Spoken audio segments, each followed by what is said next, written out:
Okay, the final item of business this evening is a members' business debate on motion 15972 in the name of Megan Gallagher on introduction of Nova Scotland. The debate will be concluded without any questions being put. I'd invite members wishing to participate to press the request to speak buttons, and I call on Megan Gallagher to open the debate. Around 7 minutes. Ms Gallagher. Presiding Officer, one of the many highlights of being elected to represent our communities are the fantastic people you get to meet along the way. There are literally thousands of people and communities right across the country spending every single day helping others without expecting anything in return. And I'm fortunate enough to know one of those people, Scott Muir. I first met Scott when I was a councillor in North Lanarkshire. I was aware of a veterans' cafe that was being held every Friday, so one afternoon I decided to pay them a visit. And when I arrived, I couldn't have been made more welcome. They weren't used to having politicians visiting, but they very quickly invited me to sit at a table with some of our armed forces and veterans community. I was offered a bowl of soup. They did tell me it was roadkill soup. I don't know to this day if it actually was or not, but it was enjoyable all the same, and we spent the next few hours chatting away. I listened to their views on current issues of the day and asked if there was anything that the council could do to help them. And it was there that I met Scott. He is one of the driving forces behind VClan, the group responsible for holding these cafes every Friday.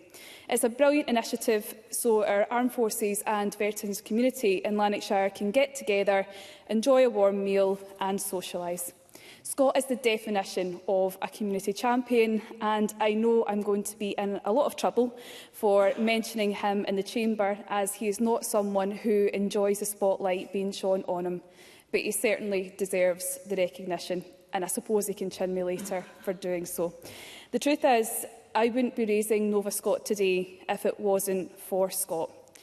When he shared with me the Nova Scot proposals and how it had the potential to transform the lives of many veterans here in Scotland, I know that I had to seek answers from the Scottish Government. So what exactly is Nova Scot? To put it simply, this project champions veterans in the justice system or in times of crisis. Nova Scot, were it to be introduced in full, would enable veterans to live stable lives by providing access to practical and emotional support across a range of areas, including education, employment, accommodation, living skills, self-care, mental health and well-being, friendships and communities, drugs and alcohol, and living a law-abiding life. Nova Scot have already established a direct referral pathway with Police Scotland and receive referrals from a vulnerable persons database. Any veteran that Police Scotland encounter that is deemed vulnerable, so they might have concerns relating to mental health, addictions, suicide, they will automatically be referred to Nova Scot. And although this is working well, veterans who are arrested or go through the custody suites, those veterans are not currently referred to Nova Scot. And this is because Police Scotland are only able to refer those who enter the justice system to those who are funded by a statutory body. And as Nova Scot is not currently funded through this model, they fall out with the remit. Ideally, what they need is a letter of support from the Scottish Government. This would open the door to Nova Scot, improving the identification of veterans in the justice system. Susie Hamilton, the Scottish Veterans Commissioner, has recently called for such improvements to be made to prevent reoffending. There is a gap in the justice system when it comes to supporting veterans, and I must stress that although veterans are not more likely to commit a crime than any other civilian in Scotland, the reason for falling into the justice system can be prevented. By providing assistance early on, there is an opportunity to stop veterans from ending up in the justice system in the first place. Nova Scot has been modelled, of course, off of the highly successful Op Nova, which was commissioned in England in 2023, but has been operational since 2014. The primary objective is providing a single pathway to support veterans to prevent them from entering the justice system. Op Nova has access and they receive referrals from police, NHS, the Prison and Probation Service and NHS Connect. This is the main difference between Op Nova and Nova Scot. The system in England has access to various different areas where Nova Scot currently does not. And as I said, all is needed from the government is to give the green light and be able to create that bespoke service which could be replicated here and which could transform lives. I certainly will. Audrey Nicholl. I thank the member for giving way and I commend the member for bringing this debate to Chamber. Would the member agree with me that it's also important within the context of the work that still needs to be done that we need to remember that veterans can be women and they can be young people and they exist right across the social and democratic spectrum? Megan Gallagher, and give you the time back. Absolutely, and that is something that I completely support, and this is why I'm so supportive of Nova Scot, because it's not just about looking at veterans in silos of being, for example, men. It's making sure that if it's women, families, young people who are part of the Forces family as well, everyone can be supported through this system, but we just don't have it fully operational yet. And this is why I'm bringing it here today, to try and convince the government to give the green light so we can actually get the support to people who need it. But this is why it's important, because if you look at what Op Nova has got, they've got dedicated caseworkers who are assigned to work directly with veterans, who enable them to build that strong one-to-one relationship. But it also provides veterans with someone that they trust while working out the best programme of help and support that we need. And we do have that in terms of Nova Scot, but again, the number of referrals that they get will be significantly lower because they don't have access to the various other sectors that Op Nova has. Op Nova, the outcomes from Op Nova, I believe, speak for themselves. Out of the total referrals received from Op Nova, 82% of engaged veterans noticed that their mental health improved. 76% reported progress to a crime-free life. 66% improved relationships with family and friends. Those statistics can be replicated here if the Minister and the Scottish Government would agree to put pen to paper. Many veterans already feel that there is a sense of detachment from decision-making in this country. They often feel that MSPs are not standing shoulder to shoulder with them. But we can show today that as a Parliament, we do care. And it's not just about reducing reoffending in our veterans community, but showing them that there is a tailored model of support should any veteran fall on hard times. And the best part is, it doesn't even need legislation. What Nova Scot needs is the Scottish Government's buy-in so they can hit the ground running by providing access to other sectors and ensuring that the project is veteran-centred, with everyone pulling together to reduce veteran crime rates. I firmly believe that adopting this person-centred approach can positively change the lives of veterans throughout Scotland. So I'll finish with a question to the Minister. Will he approve the letter today, and will he give the green light to Nova Scot? Thank you. Thank you. We now move to the open debate. I call first Jackie Dunbar, to be followed by Maurice Golden in around 4 minutes. Ms Dunbar. Thank you, Presiding Officer. And before I start, I'll probably be saying some of the things that Megan Gallagher has already covered, and I'm not really going to make much of an apology for that. Can I start by congratulating Megan Gallagher on securing the members' debate this evening, introducing Nova Scotland? And can I also commend the Forces Employment Charity on establishing Nova Scotland and the work that they have done in Scotland to date? I would also note that I did get a slight nudge again from my office manager to speak in this debate, because as I've previously said in Chamber, he is a veteran. And he hasn't had any dealings with the justice system, although you couldn't say the same for some former Prime Ministers or Presidents, allegedly, Presiding Officer. Before I go any further, I think it's important to make a point, and it's a point that also features very early on in Megan Gallagher's motion. Veterans are not more likely to commit a crime than civilians. But as is also mentioned in the motion, they are more likely to engage with the justice system. And that's where the work that Nova Scotland will prove invaluable, and in fact is already proving invaluable since it was established last year. It also follows in the footsteps of what has already been done in England, as Megan Gallagher said, and I do not believe in reinventing the wheel, so to speak. And I've got no issues with taking ideas that work well elsewhere in the world and bringing them to Scotland, especially if they're going to benefit our communities and our veterans. And in this case, we didn't have to look that far.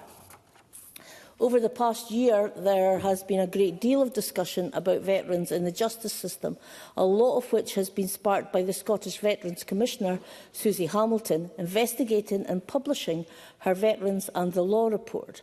That report actually covers the history of what started as Project Nova in 2014 and went on to become Op Nova in 2023. What it outlines is a tale of success when it comes to supporting veterans in the justice system. Of the 700 veterans that completed the Op Nova journey, the reported outcomes were 97% of them reported progress in at least one outcome area. 82% of them reported improved mental health, 78% reported progress with accommodation, 76% reported progress to a crime-free life, 76% reported progress in drug and alcohol treatment, 74% reported progress in managing strong feelings, 72% of them reported progress with parenting and caring, 69% reported progress in living skills and self-care, and 66% reported progress in friends and communities. If Nova Scotland can produce similar outcomes for our veterans, then I will be truly delighted. Presiding Officer, I will finish by reiterating that the majority of veterans transition well to civilian life, and veterans are less likely to commit a crime. But that is not the case for everyone. And for some who have left the forces, a range of factors such as poor physical or mental health, debt, homelessness, alcohol and drug misuse, family breakdown, among other things, can lead them into contact with the justice system. That's where we need to support our veterans better, and I look forward to seeing that happen through the pathway that Nova Scotland is starting to provide. Thank you. Thank you very much. I now call Maurice Golden to be followed by Paul Sweeney, around 4 minutes. Mr Golden. Thank you, Deputy Presiding Officer. Let me thank Megan Gallagher for securing this debate today and giving us the chance to explore this serious issue. We all want to see our veterans successfully adjust to life after they leave the armed forces, and many do. But sadly, some face a number of complex and challenging issues that make that transition difficult, such as homelessness, unemployment and mental health impacts. Unfortunately, a minority will also come into contact with the justice system, which can only add to the difficulty in establishing stable lives for themselves. The question then is how we better support those veterans during their experience with the justice system so that in the long run they can move away from it. Well, we have already heard a persuasive case from my colleague Megan Gallagher for introducing Op Novo in Scotland. I expect the Minister will be listening to that case closely because, from my role as convener of the cross-party group on armed forces and veterans community, I know he is a strong supporter of our veterans. With that in mind, I want to highlight some specific aspects of the service as it operates in England. The first is how the service interacts with individuals. Within 48 hours of a referral, they are assigned a caseworker, who then draws up a support plan tailored to the specific veteran. The caseworkers themselves all have experience of working with the justice system and have relationships with key partners such as the police, prisons, the NHS and accommodation services. I also note the service delivers its support within prisons without putting additional pressure on prison staff. In fact, many of the caseworkers are key trained. So this isn't just a signposting service, taking down some details and pushing the veterans on to others. It's a personalised approach, unique to each veteran, and taken forward by experienced support staff.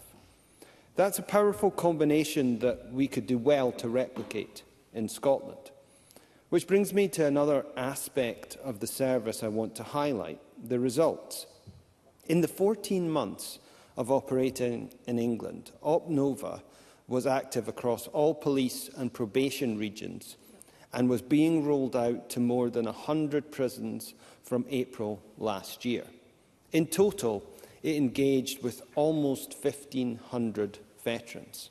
Of those, as we have heard, 76% reported progress being made towards a crime-free life.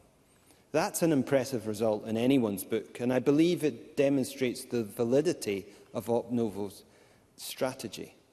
But let's consider the wider impact of that approach.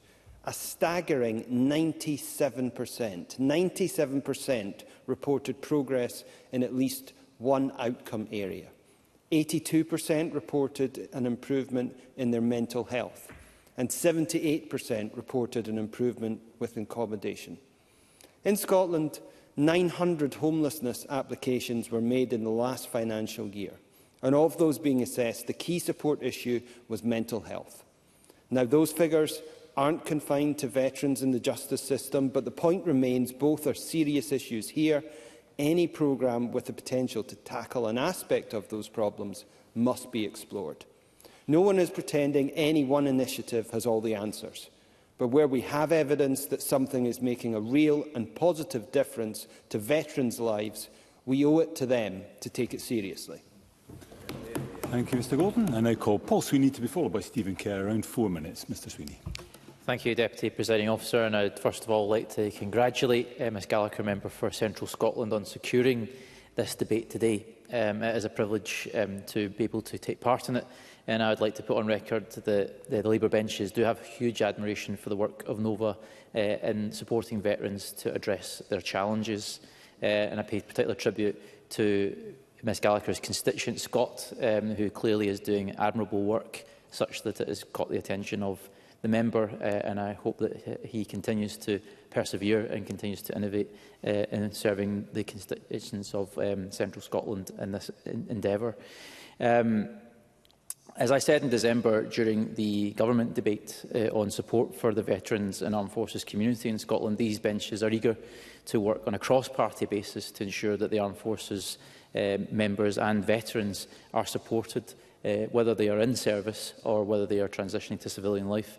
That transition is often very successful. As we've mentioned by members, veterans are some of our finest and most achieving citizens, but also it can also be a very challenging one. The physiological and emotional impacts of service, often in very traumatic circumstances, especially in the last 20 years or so, mean that everyday life can be challenging. Certainly speaking from personal experience with my own friends, some of whom had served in Afghanistan, they often came back and found civilian life somewhat trivial, and that the everyday challenges, I suppose we would call it first world problems, colloquially, could often lead to a low frustration tolerance. And often, I remember when we were younger, going out in Glasgow after people had come back from Afghanistan, the tendency to get into scraps tended to be increased because people just found arguments more frequently than might have been otherwise the case. Patience was low. This was often countered by having what was known as decompression, where units would stay together after coming back from hot conflict zones and try to maintain some cohesion as they transition slowly back into civilian life. But often people found it very difficult, not least those who have lost colleagues, and there's an underlying sense of guilt there. Coming up for 12 years ago in May, my friend Robert Hetherington was sadly killed in Afghanistan, and I still vividly recall attending his funeral just a few yards from here at the Canongate Kirk. A harrowing experience for all of us, because it should have been his wedding, not his funeral. Seeing people in their 20s in that context is just a very jarring experience, and I think a lot of us have still struggled to come to terms with the fact he's no longer with us. particularly in recent years as the conflict in Afghanistan has resolved or come to an end. We often question what the purpose of it all was at the end. We'd happy to give way to the Minister. Minister. I thank Paul Sweeney for taking that intervention, a very moving contribution he's made. I wonder if he would agree with me that one of the challenges for our veterans who've served in a theatre of war, a conflict zone, is to come back into civilian settings, I've heard this directly from them, and recognise that having been trained that the response to violence is greater violence, they then come back into civilian life and they can genuinely struggle to adapt to that, so that whatever decompression, whatever form it takes, really needs to take account of that in those circumstances. Paul Sweeney. I would agree. It's often said that the art of soldiering is the controlled application of violence on behalf of the state. And that is essentially what the purpose of the army, and certainly is, to close with and make contact with and kill the enemy. Ultimately, at the end of the day, that's what fixing a bayonet on the end of a rifle is about. So yes, it can be challenging when you're taught to do that under certain circumstances as controlled by officers. That then taking that control mechanism away can often be difficult for people. When I speak to veterans, they tell me that the loss of structure and purpose that the military environment offers, with clear rules, routines, structure, as well as an identity, a cohesive identity as a group within the military, is particularly tough to lose. A lot of self-esteem is wrapped up in that. The regiment, the tradition, the ship, whatever it might be, is difficult to transition to in terms of life outside the armed forces. And the loss of such a tight structure can make someone feel as though they have lost their identity and no longer have that clear purpose. This can often have a knock-on effect on mental health. Anxiety, depression, substance abuse is all too often a common feature of people in the veterans community, particularly younger veterans. So it's crucial that the appropriate services are in place. And whilst it's welcome that priority has been given to the healthcare of veterans, I think that it's clear that the government can't be complacent about the quality of services, in particular the quality and accessibility of mental health services. Because, as we know, for the reasons outlined by Ms Gallagher, veterans might unfortunately end up in the justice system, and we must ask ourselves whether the correct support was ever available to them to avoid that outcome. We mustn't diminish the seriousness of criminal offences, certainly, but when veterans find themselves in the justice system, Deputy Presiding Officer, Nova Scotland can be there for them at all points, whether that is assistance in the wake of an arrest or support for those serving a custodial sentence. They are on hand and able to act as that mentor, that consistent point of contact. And it's good to know that Nova Scotland works across Scotland with all 32 local authorities to assist those vulnerable veterans so that they can rebuild their lives. And it's a key part of the recommendations, as was mentioned by the Scottish Veterans Commissioner. So these interventions could stop offending and could allow veterans to rebuild their lives in a more productive way. That is good for the community, it's good for everyone involved. And with their experience elsewhere in the UK over the last decade, I know that they have unrivalled experience, and I look forward to seeing their work developing in Scotland, and it's very encouraging indeed to see them do that. That one-stop shop approach, that consistent point of contact, is critical. So I commend their work. Thank you very much. Thank you very much, Mr Sweeney. And I call the final speaker in the open debate, Stephen Kerr, again, around 4 minutes. Mr Kerr. I'm grateful to be able to participate in this debate, Presiding Officer, and I do want to thank Megan Gallagher for bringing this motion to the Chamber. And I'd also like to say how much I've enjoyed all of the contributions this evening, and want to comment on what Paul Sweeney talked about and that Graham Day mentioned in his intervention.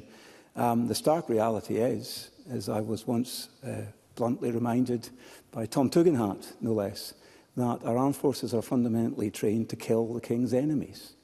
And that is the stark nature of the business that they are often asked to take care of. And so we owe an enormous, and I think ongoing, debt of gratitude to every man and woman who serves in our armed forces. And that's why I've always felt very strongly, even though I have no personal connection with the armed forces other than someone who's benefited from their service, as it were, I've always been drawn to the idea of the military covenant.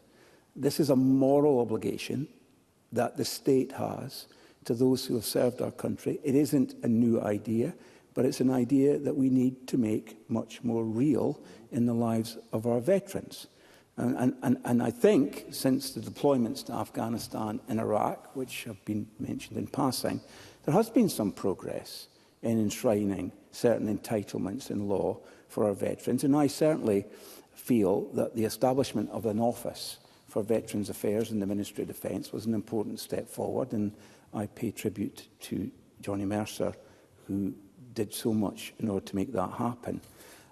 I also want to pay tribute to, and he's not in his place, which is a shame because he's going to hear me say something nice about him.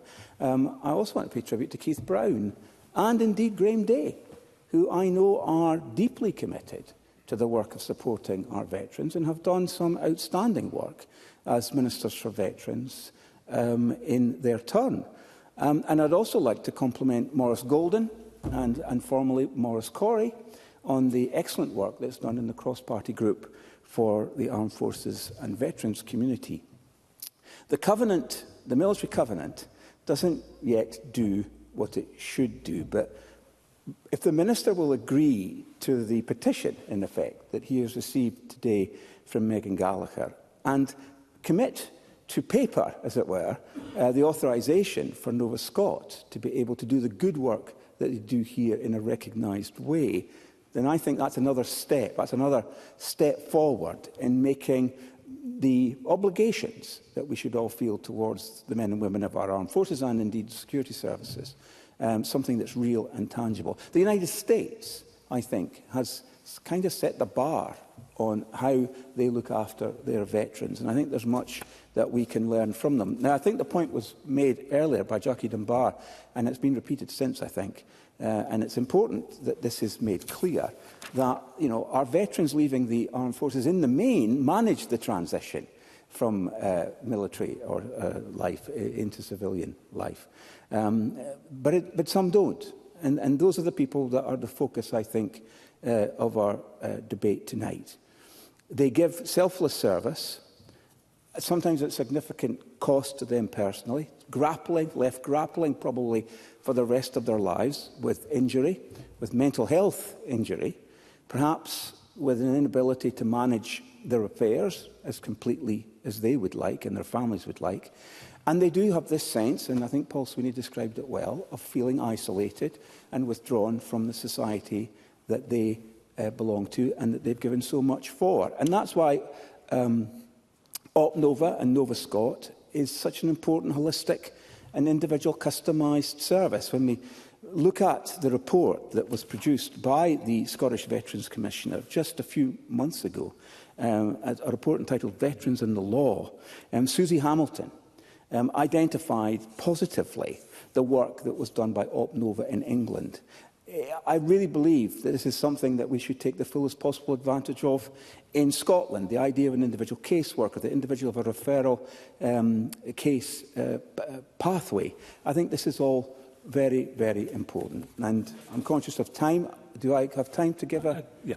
Yes, Paul Sweeney. Paul Sweeney, briefly. I think the point the member makes about the individual caseworker is really important. One thing I found anecdotally was people phoning up different charities. Whilst they meant well, they were being put from pillar to post. There was a lack of consistency, and that level of frustration eventually just scunnered people enough that they disengaged, and I think that's a really important thing to address. Stephen Kerr. I'm grateful for that intervention. This is the practical support where a veteran is able to connect, often with another veteran, who is able then to direct them to and connect them to health services, to mental health support, and to other very practical support that they stand in need of. So just to conclude, Presiding Officer, I repeat again that we have the country that we have today, in large measure because of the sacrifices, often unspoken and unreported, of the men and women of our armed forces and security services. And we owe them our deepest gratitude.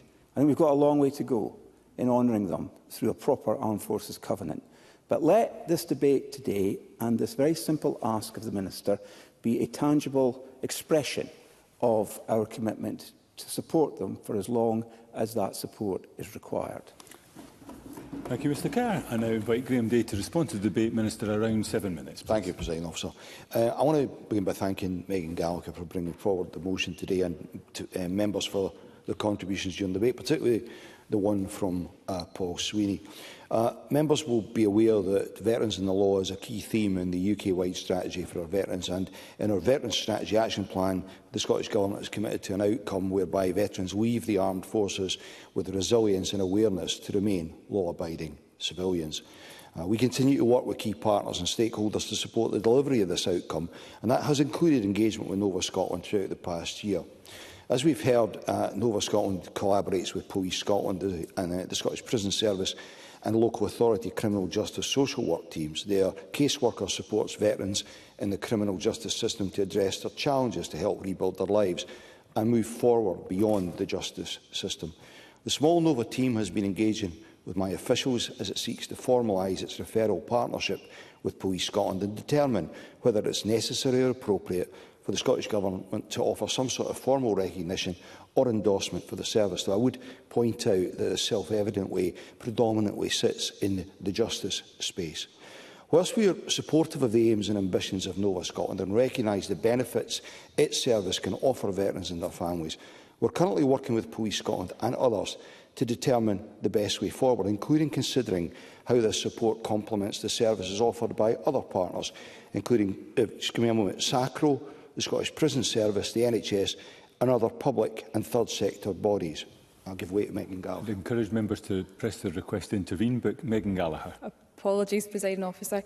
I understand what the Minister is saying in terms of the need to interact and look at the full picture when looking at whether or not to endorse Nova Scot fully, but my understanding is that the police are supportive of this and they want to proceed. So can I ask, because I believe that the conversations, or the last conversations that I'm aware of was October last year, if there's been any updates since then? President Officer, as I indicated earlier, I'm the Veterans Minister, I'm not a Justice Minister, I'm not deciding whether there has been anything on there. But just to give Megan Gallagher a taste of this, one of the things that we should consider in the context of whether Nova Scotland should have an enhanced role, and I'm happy to explore that, is, for example, their ability to scale up quickly to meet the demand which would come from having that enhanced role. It's one thing that we need to consider. Presiding Officer, members will be aware that the Scottish Government recently welcomed the Veterans Commissioner's latest thematic report that Stephen Kerr referenced. The report noted areas of good practice across Scotland, including the services offered by Nova Scotland, and the Commissioner indeed made specific mention of their referral partnership and how it had replaced the previous arrest referral scheme between Police Scotland and the Armed Services Advice Project. Additionally, the report made 5 recommendations to the Scottish Government, which included a coordinated and collaborative approach across Scotland, which brings together statutory and third sector providers to support veterans in the criminal justice system. It's absolutely possible, therefore, that Nova Scotland will have an enhanced role to play in supporting the delivery of this and the other recommendations. The Commissioner's particular reference to a joined-up collaborative approach, as well as the additional recommendations around staff in the justice system being veteran-aware, and the Veterans in Custody Support Officers, or VICSOs as they're known, and their role being retained and supported going forward, chime with me particularly. President Officer, I visited HMP Shotts a year or so ago to meet with some of the veterans in custody, and I was struck by the dedication of the VICSOs and their desire to provide the best possible support to their veterans. It's clear that they are highly capable and hugely passionate about delivering their additional role as VICSOs, but that they might benefit from additional awareness around other support services for veterans. For example, during that visit, I heard of cases where the service provided their fares for free might help facilitate visits by loved ones, which otherwise weren't happening. My team put the VICSOs in touch with fares for free after the visit, and I understand that this resulted in families who had struggled to get to the prison previously being offered free transport for visits. I believe that this sort of joined-up collaborative effort, like others have touched upon, is exactly what the Commissioner is asking for, and I think that Nova Scotland could have a role to play in this too, because clearly, from this example, there is room for improvement.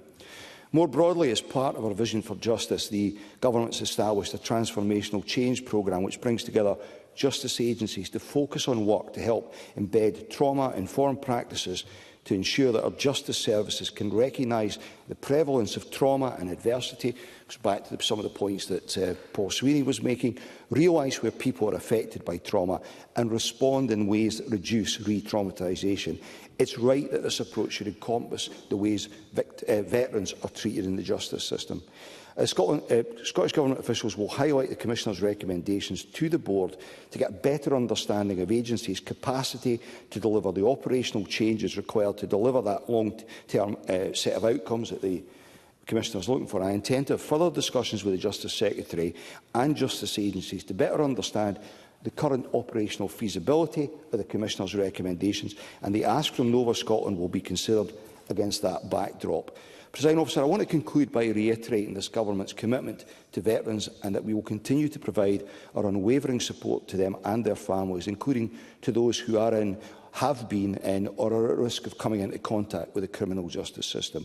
Let me again acknowledge Megan Gallagher for bringing forward the motion today and for the valuable and indeed enjoyable contributions of members. Presiding Officer. Thank you very much, Minister. That concludes the debate and I close this meeting of Parliament.